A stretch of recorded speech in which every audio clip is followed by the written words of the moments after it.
binigay sa akin ni Doc Carlos ang number mo. Saan tayo magkikita? Saan ka tao mo?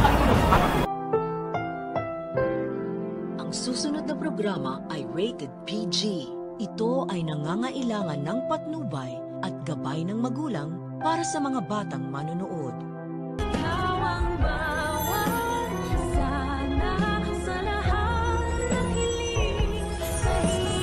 Pwede tayo dyan.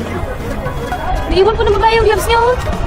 Makalipas nga ang napakahabang panahon ay hindi inaasahan ni Giselle na makikita niya muli si Eric. At ito nga ang bumuhay at nagpalaki dito kay Justin na anak ni Giselle. Kaya naman biglang nagbago ang ihip ng hangin nang malaman ni Giselle na anak niya pala itong si Justin. At parang pinagsisisihan niya ang ginawa niyang pagsampal dito. At kung sino nga si Eric sa buhay ni Giselle, ayan ang dapat nating abangan. Samantala, tuluyan nang pumayag si Lynette na magpakonsulta dito kay Doc Denise. Pakiramdam niya daw kasi ay parang may mga tao lagi na mananakit sa kanya. At feeling talaga ni Lynette na masisiraan na siya ng bait. At matapos nga ang kanilang konsultasyon ay makikita na lang natin ang mag-inang Lynette at Annalyn na nasa Nagoya, Japan na, at makikita pa nga din nila doon si Doc Lyndon. Masayang masaya si Annalyn na magkakwento kay Doc Lyndon ng kanyang experience sa Japan. Masayang masaya daw si Annalyn dahil first time niyang sumakay ng eroplano at kasama niya pa ngayon ang kanyang nanay na first time din naman na mag out of the country. Tatanungin naman ni Doc Lyndon si Annalyn kung ano daw unang naiisip nito kapag binababanggit ang bansang Japan.